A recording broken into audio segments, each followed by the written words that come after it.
大家好，欢迎收看今天的面具人。今天是2021年的4月1日，星期三。今天咱们来说两件事啊，一件事是有关于国内的，一件事呢是有关于国际的。咱们先来说说国内吧。今天呢，面具人给大家讲讲中国真正的政治生态啊。中国到底存不存在党内斗争？最近呢，中共又有大动作了，习近平真正要开始剥夺地方权力了。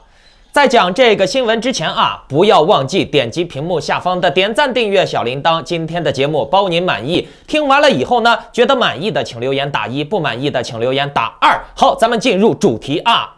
面具人想来问一下大家，地方权力的核心是什么？告诉我。好，面具人，我个人的看法就是，地方权力的核心是地方的财阀和地方的大员儿就是高官，这些人是地方权力的巅峰，也是食物链的顶端。那这种地方氏族诸侯制度在中国已经绵延了几千年了。中国历朝历代的皇帝都想彻底解决这个问题，完成真正的大一统。可是没有任何一个皇帝能够做得到，尤其是古代，任何一个地方的豪强诸侯都是有实力扯旗子造反的。这种差距在高科技到来之前一直无法解决，因为地方豪强他也是投机者中的佼佼者，古代社会又是冷兵器，对吧？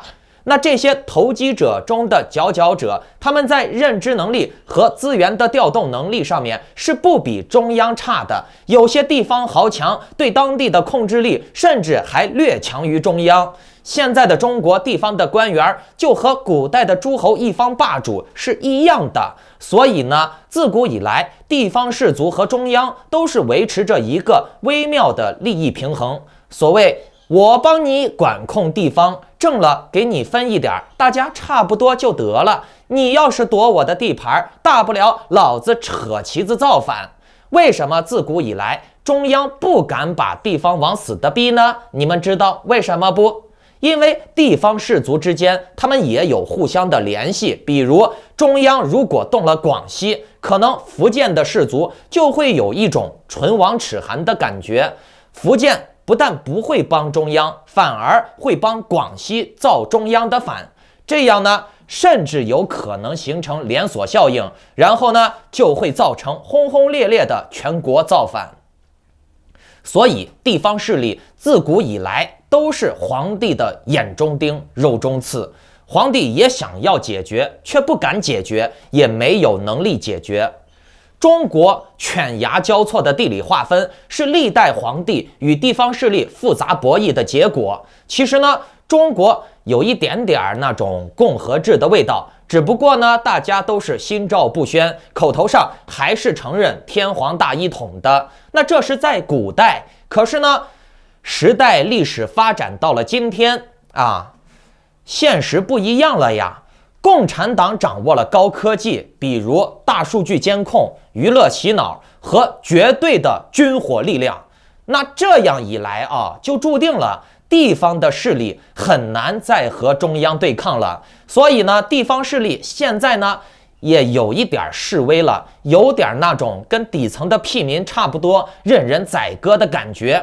那中共的政治体制在江湖时期还是九龙治水，尤其是在胡锦涛时期啊，中央是严重受制于地方势力的，因为地方势力的官员，比如薄熙来、周永康、令计划，包括各个地方军区的高官，徐才厚呀、郭伯雄呀，他们都是手眼通天，可以直通中央的。江泽民时期也是一样的。那这样其实有一个好处，就是地方高度自治以后，相对的地方的人民也就比较宽松，因为当时的底层韭菜只用满足地方的权贵就足够了，剩下的多余出来的钱就是自己赚了。可是呢，中央集权了以后，地方的韭菜不但要满足地方的权贵，因为地方的权贵肯定是不愿意吃亏的，他们肯定还是会把压力转嫁给底层的韭菜。那底层的韭菜同时呢，就等于还要供养中央权贵，那这样的话，地方的韭菜的压力就大了。所以呢，我们可以看到，中国自古以来，只要是中央强调集权、强化集权的，要么就是民不聊生、税负苛重，然后呢，重到了地方的士族诸侯受不了的时候，地方的士族为了争夺自己的权利，就会出现战乱。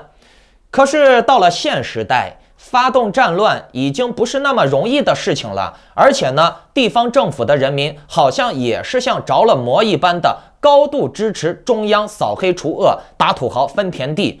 为啥？因为古代没有互联网，中央的信息是很难传达给地方的老百姓的。可是现在不一样了，互联网全世界流通啊，在中国呢，因为有互联网墙，它只能在国内流通。可是呢，中央的声音是可以通过国内的内网直接传达给每个地方的人民的，对不对？所以呢，你看啊，底层的暴民就可以直接被中央洗脑。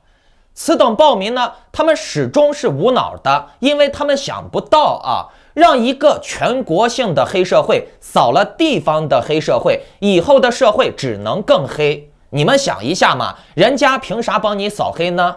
不就是为了你头上的韭菜吗？那既然他扫掉了你们地方现在的这个黑社会，证明他比你地方现在的这个黑社会要强，那你连当时的这么一个弱的黑社会都无可奈何，都会被他割韭菜。现在呢，你面对于这个更强大的黑社会，你就更没办法了呀，更要被割韭菜了，对不对？一个强大的黑社会扫掉了你们地方弱的黑社会，出来了一个更强的中央黑社会，你能怎么办？对不对？所以呢，面具人在昨天的节目中就说到了，底层的暴民们做出的选择未必是正确的选择，他们做出的选择往往还有可能是坑自己的选择。比如，你看美国人在乎疫情死人吗？中国人文革的时候在乎死人了吗？在乎亲妈死了不？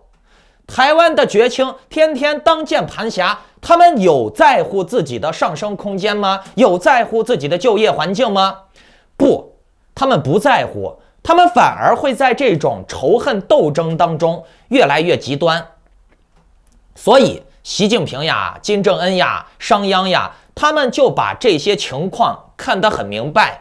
底层人的生活好了以后，要求就会变高了。底层人的智商提高了以后，他们的要求会更多。干嘛那么麻烦？让他们就在生死线上挣扎，犯蠢变成傻子就行了嘛。我们看啊，古代的皇帝解决地方诸侯问题的时候，用的方法也比较简单粗暴，就是干，剿灭，剿匪，干得过就干，干不过那就被干，王朝就被推翻。习近平他痴迷于研究帝王统治学术，什么毛泽东思想呀、资治通鉴呀。你问面具人，我怎么知道习近平喜欢研究帝王统治学术的？来，面具人，我告诉你啊，习近平在2016年的时候的一次党内工作报告中指出啊，他强调了10次不忘初心，继续前进。这就是引用了《资治通鉴》。那个《资治通鉴》的古语是说的“明镜所以照行，古事所以知今”。那这种思维的推演就是不忘初心，牢记使命。明镜所以照行，古事所以知今，这与唐太宗著名的话“以铜为镜，可以正衣冠；以古为镜，可以知兴替”如出一辙。正是一种以史为鉴的思想，要前世不忘后世之师的要求。习近平很痴迷于研究为何中国的古代帝王无法彻底的做到大一统，真正建立一个皇族制霸的真正的王朝。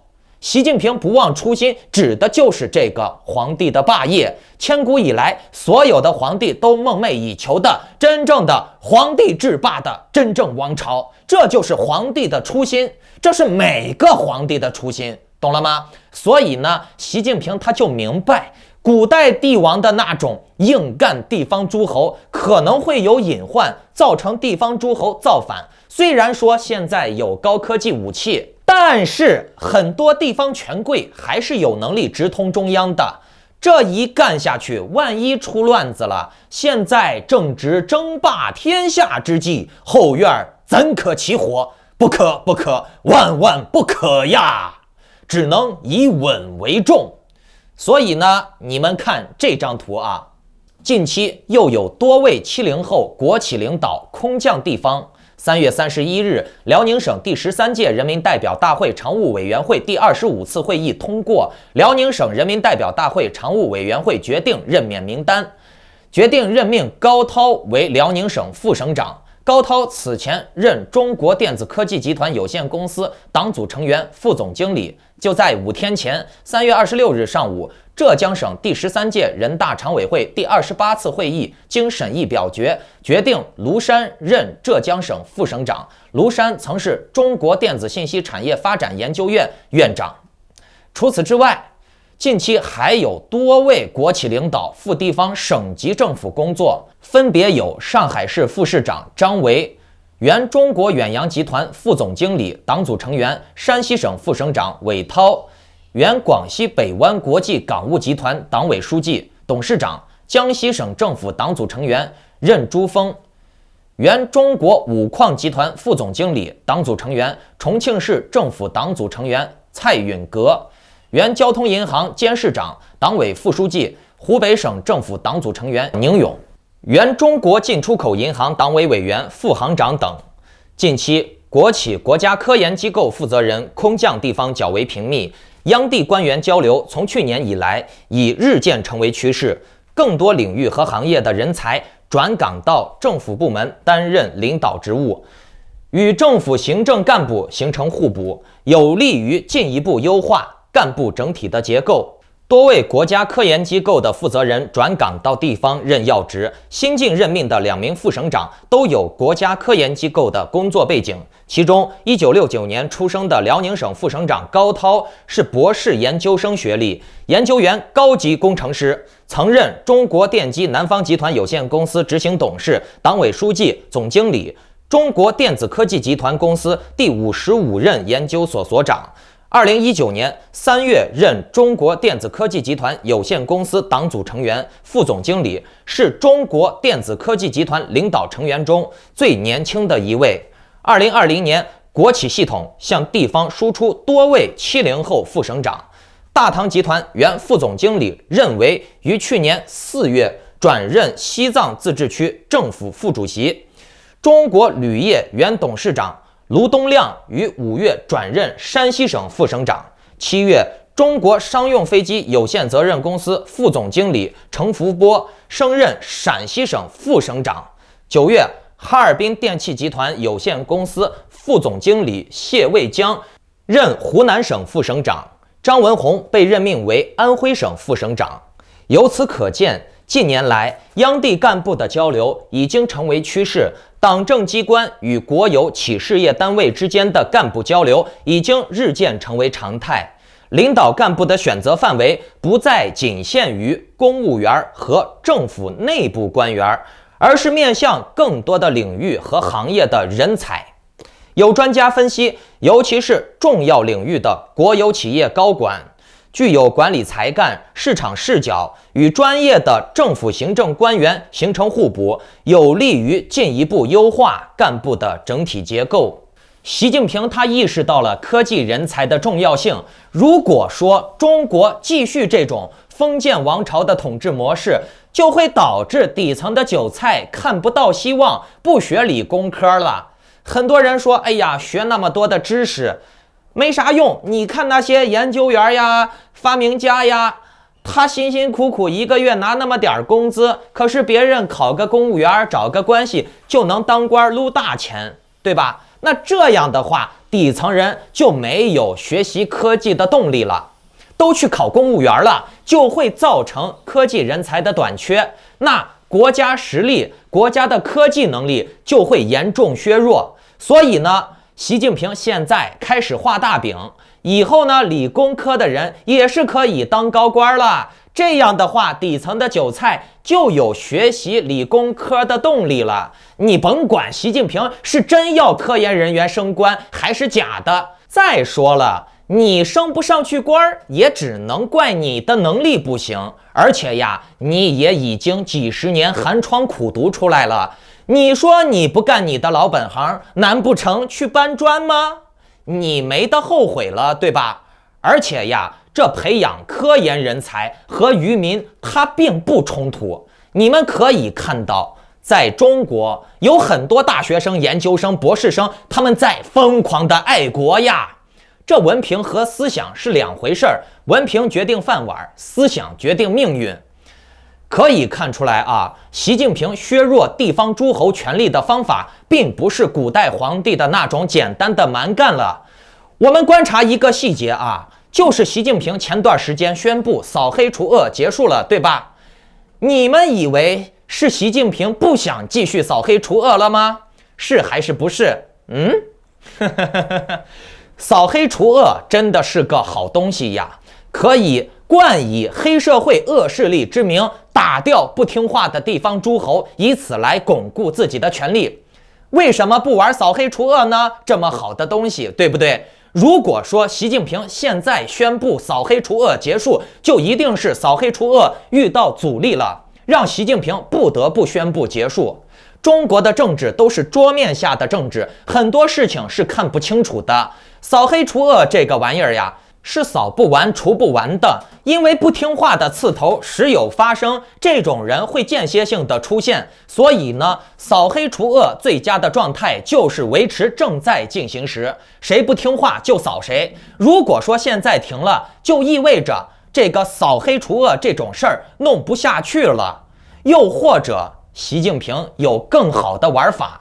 刚才面具人说的这个新闻，你们也看到了，习近平把自己近几年培养的国企当中的各个利益集团的领导人下放到了地方做二把手，其中的目的之一就是监视地方，其二呢，就是让他们熟悉地方的运作，有朝一日取而代之。而且呢，习近平他也不怕这些下放的人反他的水，为啥呢？因为这些下放到地方的人，他们肯定都不是在本土的利益集团，也就是说，他们人走茶凉了以后，能够帮这些人保持利益的只有中央。因为这些人生根发财的基业既不在自己的手里，也不在被下放的省份，所以呢，被下放了以后，他们就鞭长莫及了。而且呢，他们下放到了地方以后，就会形成和当地诸侯的一种天然的对立关系。当地诸侯未必会想拉拢他们，而且呢，就算当地的诸侯想要拉拢他们，这些被下放人的力量，他们是来自于中央赋予的，他们本身是没什么实力的，所以呢，地方诸侯也没必要拉拢他们，还要额外的花钱。但是呢，地方诸侯也不能对这些被下放的人下杀手，不然呢，就会落口舌，被中央光明正大的讨伐。目前呢，就是这样的一个局面。可是面具人，我觉得这看起来好像没啥用呀，对不对？你说这些人就这样互相牵制着，没啥意义吗？还是无法彻底的解决地方诸侯的问题呀？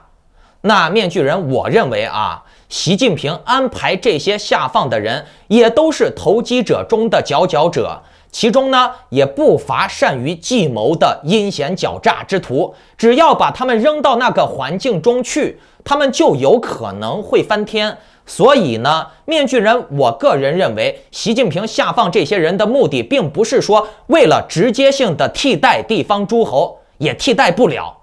习近平下放这些人的目的，就是以拖待变，看看哪个人爆种了，以个人的行为，比如这个下放的个人抓到了某个地方诸侯的极端败坏的把柄、腐败的证据，或者是仙人跳，或者是利用一些阴损的手段除掉地方诸侯，甚至是碰瓷儿。比如碰瓷儿逼急了地方的诸侯下杀手了以后，中央就有理由讨伐了呀。通过习近平的举动，我们不难看出，习近平还是不敢强干地方诸侯的，所以呢，他还是需要煽动民粹呀，教育渔民呀，包括等待数字货币全面的管控地方的财政。到那个时候中国的大戏才刚刚开始呢，就会形成地方和中央因为韭菜到底怎么割，这个钱到底给谁而翻脸。大家仔细观察一个关键点啊，那就是习近平之前挤爆了蛋壳公寓，对吧？发动房东斗租客，这是一个很好的测试，就是想看看中国的底层暴民到底有多么的险恶。果不其然，房东斗起自己的租客，那是毫不手软呀。中国的底层暴民的无良残忍，很是让中央满意。所以呢，共产党他一边大力推进公租房，一边呢锁盘，不让有房的人卖房，更不让没钱的人买房，逼着有房的人出租，没房的人租房。他就是为了塑造一个新型的维稳模式。什么模式呢？让房东充当一部分的基层维稳角色，去维稳最底层的无产阶级租客，这样就可以省去很大的一部分维稳人员的开支。房东们收上来的房租就是他们的工资，只需要在这其中交一部分税就行了。房东可以每天紧紧地盯着底层的租客，催他们交房租，点对点的每个房东维稳一个家庭，甚至呢以后再搞出一个什么社区房东委员会、工作小组之类的，牢牢地把控每个社区的租客，这样多好的，是不是一箭八雕？又省去了维稳人员的工资，又有人给自己维稳，又可以以社区为单位管控底层的租客。所以呢，这些底层的暴民啊，他从知识教育上就已经输了，总感觉共产党是在给自己谋福利，或者是有些二逼啊，真的更加狂妄，他们认为他们能从共产党的口袋里面掏到好处，总觉得自己很厉害。这些人呀，连一个学者最基本的谦虚心态都没有，你们知道吗？读的书越多，越觉得自己无知，这是一个常态。可是呢，那种越没文化的人越觉得自己牛逼。面具人已经尽量的告诉你们社会的法则了，你们是要听信什么鸡汤呀、神魔大战的这些东西，最终呢躺在床上，共产党要完了，哎呀，神要拯救世界了，蜥蜴人政府，上帝要毁灭地球了。你天天想这个东西啊，什么阴谋政府死不死，地球灭亡不灭亡，面具人我不知道，但是呢，我敢确定，你这样想下去，先死的就是你，最终呢，你只能一事无成。所以看清现实很重要，看清现实是成功的第一步。好，再给大家讲一个新闻啊，你们仔细听好了，听这个新闻。泰国商业部当地时间29号宣布成立区域全面经济伙伴关系协定中心，为企业提供相关信息与服务。据介绍，该中心旨在更好地向泰国民众及企业提供 RCEP 和其他自贸协定、泰国与自贸协定伙伴国之间贸易和关税等相关信息和帮助。听完了吧？这个新闻讲的是中共在泰国成立 RCEP 的办事中心了。其实呢，还有一个更大的事儿呢。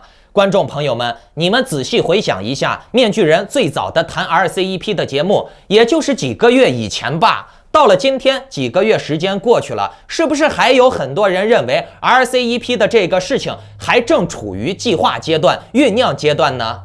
那面具人，我告诉你们，不是的 ，RCEP 已经开始了。区域全面经济伙伴关系协定 RCEP 的所有成员国均表示，将在年底前批准这一协定，推动协定定于明年1月1日生效。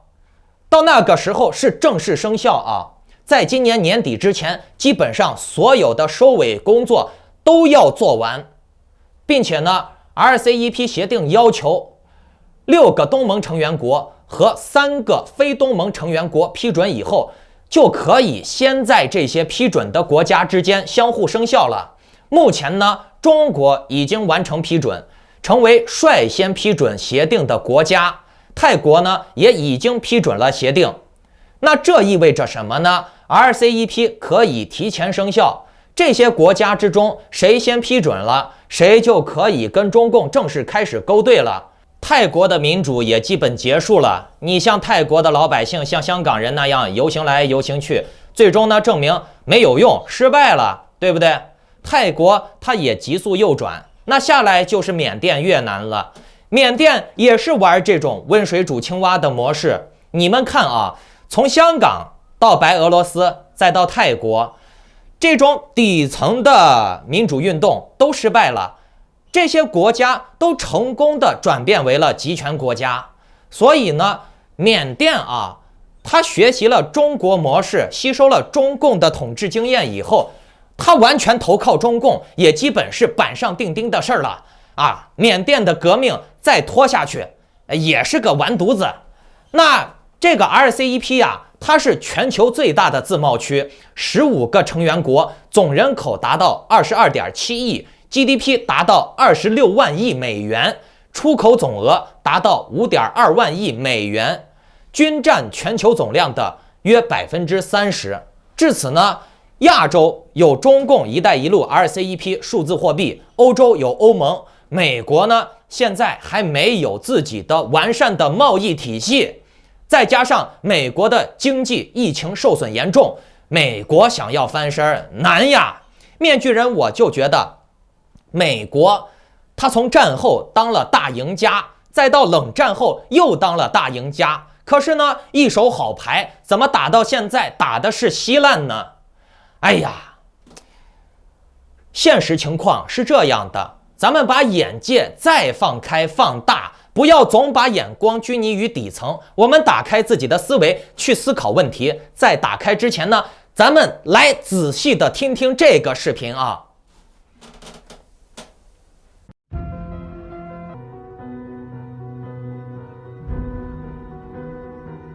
3月24日至30日，中国国务委员兼外交部长王毅出访沙特、土耳其、伊朗、阿联酋、巴林、阿曼等中东6国。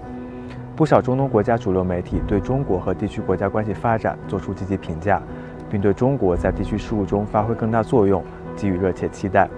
此访前夕，中国外交部发言人在例行记者会上也谈到，中东地区疫情蔓延难止，动荡持续难平，热点起伏难尽。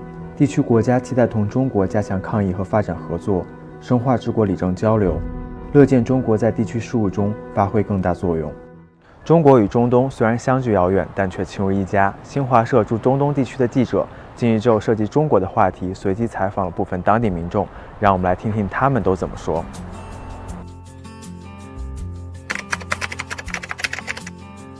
مشيت لبيكان في 2018. Çin'e 2 kez gittik, Guangzhou ve Shenzhen. زرت الصين من 20 سنة.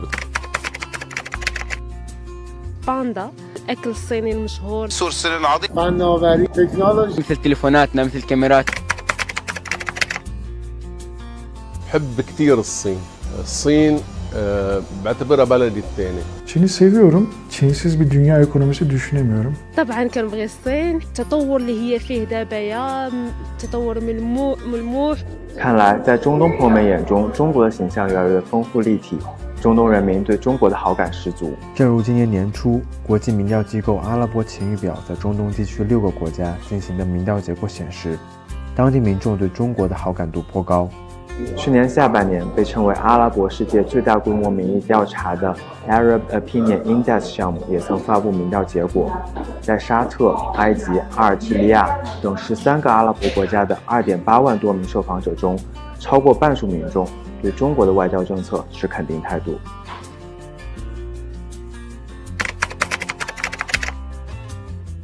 كان اسمها قديما اللي هو طريق الحرير، كانت تربط بين الصين وأوروبا والميدل إيست. مشروع طريق الحرير هيدا امتداد للعالم كله بالتطور بالإنماء الاقتصادي. خیلی برای ایران مهم بود این راه ابریشم و این خیلی موقعیت. Bu da Çin'in bu süreci nasıl iyi opera ettiğini, yönettiğini gösteriyor. كانت صارمة بزاف وداكشي علاش هما قدروا يتفوقوا عليه في واحد المدة زمنية اللي هي قصيرة. الصين بادرت لمساعدة عدة دول من ضمنها ليبيا. رابطه سیاسی و رابطه اقتصادی ایران و چین خیلی رابطه قویه ما از روزهای از قدیما همیشه با چین این رابطه رو داشتیم. الصين هو صديق حميم ديال المغرب. نتمنى انه على المستقبل يصير في علاقات اميز كتير واحسن كتير。这些当地民众的积极评价，正反映了中国和中东国家友好深入人心的事实。患难见真情，面对突如其来的新冠肺炎疫情，中方向中东国家提供了大量的抗疫物资援助，并同地区多国开展疫苗合作，进展顺利。有关国家在涉及中国重大关切和核心利益问题上，也给予了中方坚定支持。中国和中东国家携手并肩，打造了物资互援、经验分享、疫苗研发的合作范例，成为守望相助、命运与共的生动写照。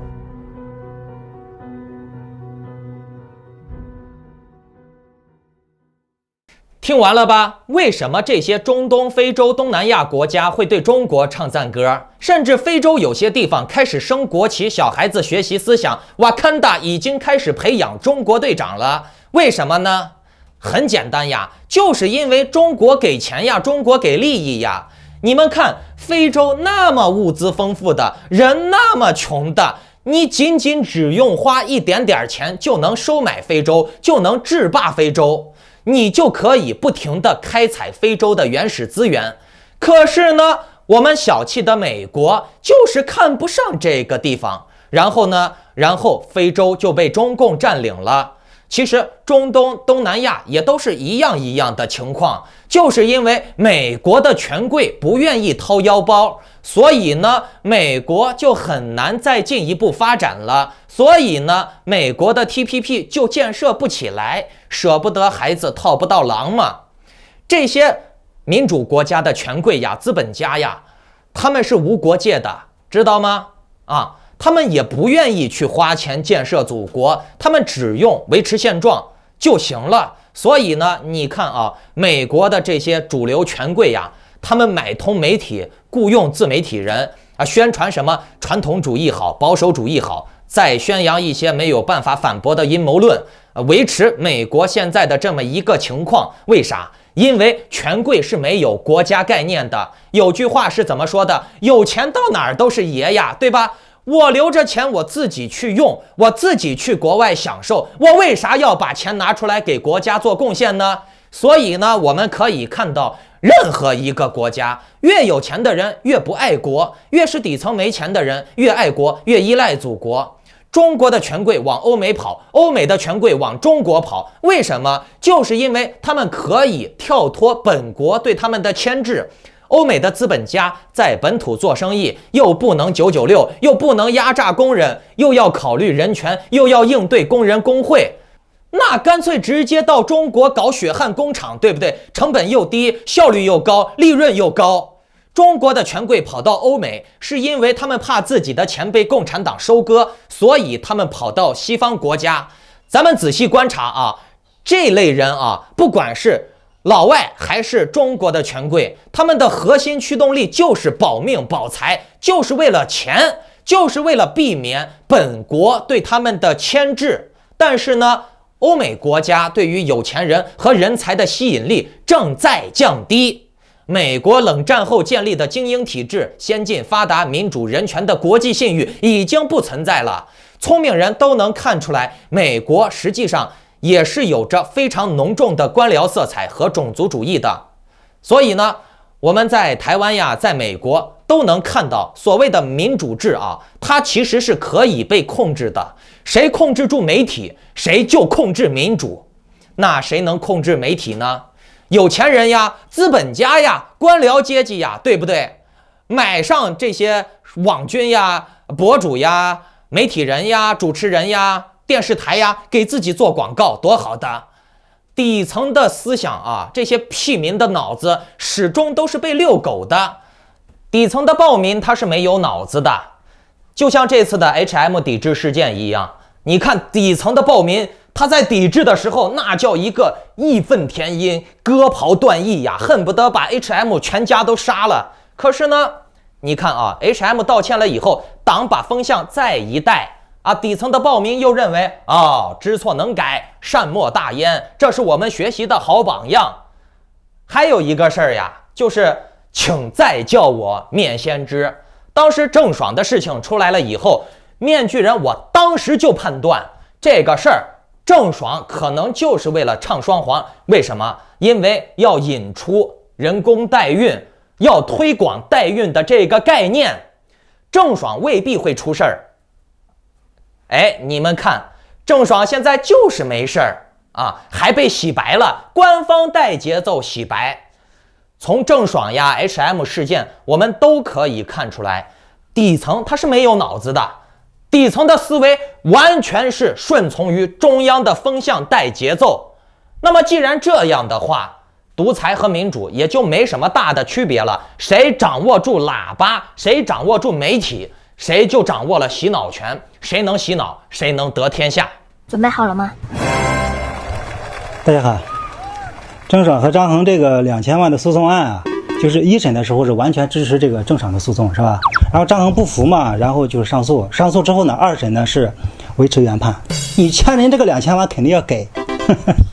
我们就是在这个3月22号，在美国丹佛开庭的这个抚养权争夺案，我们发现，就是张恒这边完全是在撒谎，对吧？都在这个利用媒体制造一些舆论，说这个郑爽不签字他不能回来。其实呢，他让郑爽签的是放弃抚养权的字，不是回国的字，回国也不需要郑爽签字。郑爽要求他回来都不回来，而且呢，他回来还不告诉郑爽，就是前前后后就是一直在这个误导媒体，在撒谎。按照我们普通人的理解啊，就是郑爽他受到了这么大的这个，就是他的这个人生起伏这么大，就肯定会受不了这个压力。但其实事实情况恰恰相反，就郑爽呢在这个美国法庭上，这个精神状态很好，是吧？而且呢对这个张恒很有礼貌，是不是？还主动向张恒示弱，还说这个他的诉求是共同就是共同抚养孩子，就是这个诉求是共同抚养权。就是他不是单独抚养，如果单独抚养可能争不到。你张恒这边呢，反而是在张牙舞爪的，是吧？在这个不断的这个诬陷郑爽。其实呢，就是郑爽他也为自己犯的这个错啊，也承担了他的后果。但你张恒还没有，张恒现在呢，对你张恒而言啊，就是你的目标是达不到了，是吧？你一开始呢是想得到这个抚养费，是吧？而且呢，就是还想得到这个分手费，因为他是明星嘛，你曝光他的隐私，他就没有商业价值了。人家郑爽不受你的威胁，对不对？你这个目的肯定是达不到了，是吧？也就是我们大众经常讲的这个正义啊，偶尔会迟到，但是呢，绝对不会缺席。那么问题就来了。做资本家，我来美国做资本家，我还不如去中国直接剥削中国的底层屁民呢，对不对？中国共产党他只能治他本国的资本家，治不了外国的资本家。如果他把外国的资本家都整治了，他还怎么吸引更多的外资呢？对不对？而且我们观察啊，说到吸引力啊，美国搞种族平权，其实就是为了营造更好的多民族生存环境，以此来吸引多民族的移民。不管是哪个国家的人才、有钱人、权贵，你都可以来美国，来建设美国，带着你的钱，带着你的技术，带着你的人口过来。可是呢，美国它长期疏于自己的教育资源的分配，就导致了精英人群全部都是外来的，自己培养了一大堆的无知的民粹暴民，自己直接培养的高科技人才越来越少。美国的学校培养出来了越来越多的红脖子民粹的无知暴民，这些人他们就想着种个地呀，修个车呀，刷个墙呀，赚点小钱了就行了的这种非核心竞争力的谁都能干的东西。那有这些简单的又赚钱的活干，谁愿意艰苦学习搞发明创作呀？多累的。所以呢，白人他就开始民粹呀，反移民呀，因为外来的移民精英抢了本地白人的饭碗，所以呢，他们就反移民。可是呢，他们的智力不足以让他们思考到，反了移民以后，美国的精英人才的来源就不行了，然后呢，美国就会越来越弱啊。可是这些资本家不管这些，美国弱了和我有啥关系？我反正赚钱，我在美国赚不了钱，我能去中国赚钱呀，对不对？然后呢，就是这个种族平等的问题。美国吸引资本的力量，它已经不如中国了。中国吸引贵族资本家的能力越来越强，为啥？你到了中国，你就不用考虑平权了呀，对不对？党有的是权利，中国的屁民对外邦那是100个毕恭毕敬，和党做生意就对了，和党配合好，其他的问题都不是问题啊。比如你和党配合了以后做生意，你就可以像马斯克一样当中国人民的偶像，党罩着你，哎，马斯克又压榨着中国人，又让中国人跪拜他。你说这么好的事儿到哪儿去找呢？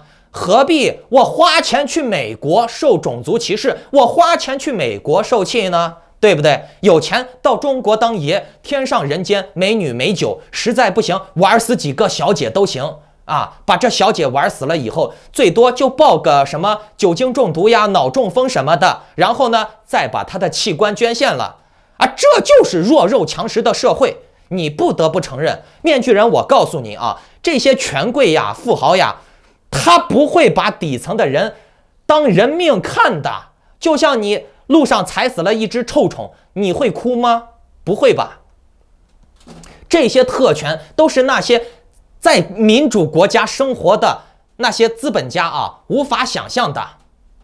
他们在本国很难做到的事儿，可是在中国就可以随意做了。面对于钱，谁都要跪下，奴隶谁都想要。H&M 不就是吗？看这2天被抵制了，被抵制了又怎么样？认个错，哎，他就可以继续割中国的韭菜。反正底层的屁民是听党的话的呀，对不对？底层的屁民一听党的话，今天往右他就往右，明天往左他就往左。这些 H&M 呀，海外企业，哎，表面上跟中国把戏演好了，私底下呢数钞票才是最重要的。欧美贵族选择在中国解锁特权，赚更多的钱，为什么呢？因为中国给他了这么好的条件呀。但是呢，你看啊，中国的中产他为什么要选择移民海外民主国家呀？因为外国的奴隶他至少还算是人，有很多的什么工人工会保障他们啊，他们多少生活还是能好一些。可是呢，中国的奴隶就完完全全是牲口而已，懂了没？面具人给大家分享几个短句箴言吧。学会做奴才就有饭吃，等级制度是万古不变的，谁都是重用奴才的，因为奴才放心可靠呀。可是呢，奴才失去了主子，就失去一切了。学会做奴才就有饭碗了，懂了没？这就是面具人我刚才说的，文凭是决定饭碗的，思想是决定命运的啊！你像中国的大学生，他们学来学去，他们学的是书本知识啊，他们目的就是为了饭碗，而不是说彻底的改变自己的命运。他们的命运的改变是建立在主子给他们一个好的工作那他的命运就改变了，而并不是说跳脱于这个框架跳脱于中国，跳脱于美国来看全世界，选择自己最适合生存的地方，懂了没？那么问题就来了，你认为你是不是奴才？是的请留言打1，不是的请留言打2。好了，大家看完今天的节目，喜欢的话就请点击屏幕下方的点赞、订阅、小铃铛。如果认为咱们的内容能够帮助到更多的人的话，就请不要忘记点击转发，让更多的人加入我们，一起提高智商。然后呢，最近面具人也在整理会员节目的资料和材料最近会陆陆续续的更新一些深度的会员节目。如果大家有想要跟面具人交流和定制节目的需求，有一些问题需要我解答的话，就请点击订阅旁边的加入按钮，加入面具人的会员。那好，我们下期再见。